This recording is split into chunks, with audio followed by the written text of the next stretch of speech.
I'm Marge Murphy, founder and president of Acadia Lead Management Services. Welcome to MargeTV. For those of you who've been watching MargeTV, you realize that it's all about talking about small business, owning a small business, working for a small business.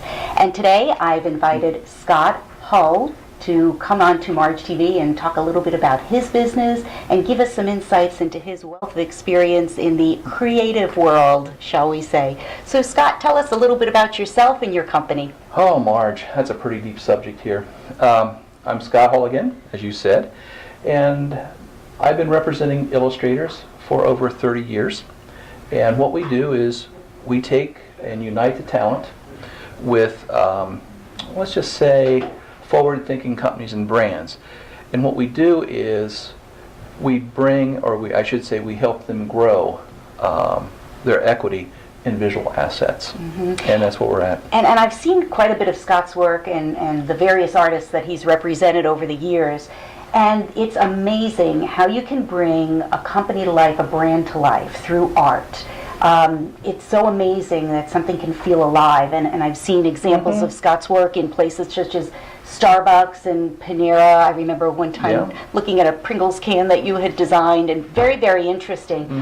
There was one particular artistic addition that you had to the Cincinnati Reds when they were building the Great American Ballpark. Yes. Maybe you could share a little bit about that experience, because that is near and dear to me, because I get to walk in there and see it every time we go to a Reds game. Well, you know, we were talking earlier about marketing and such and how effective visuals have. One factor, a lot of them, regarding visuals is the fact that we,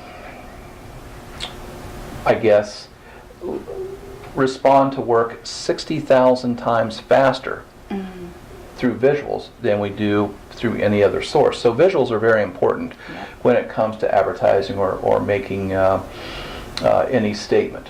But with the Red Stadium project, that was very interesting. We were brought in by a design firm, and we also worked with an architectural firm. And what ended up happening was they wanted us to go in, working directly with them to build the graphics within the stadium. And so there were all kinds of different things. Obviously the logo, you had just different aspects of what the players would be using and so on. But one interesting project that we had was building mosaics, because what the city was trying to do was to play up the history of baseball, since Cincinnati is the first professional baseball team. Yes. And how do you go about explaining that? You can't really write the story about it. And so they came up with using mosaics. The concept with mosaics was very similar to Union Station or Union Terminal, because as you go in Union Terminal, you see all those beautiful mosaics in there. So it was a cultural tie-in to Cincinnati. So what we ended up doing was basically designing and illustrating mosaics for the original Reds team. So trying to find reference on the old players was a bit difficult. And then of course the 1975 Big Red Machine.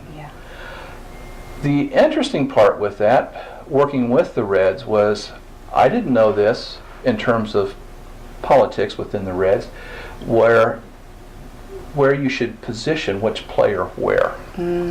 Because apparently Johnny Bench and Pete Rose probably weren't the best of friends, and they viewed you know, which player as the main lead. So that was very interesting.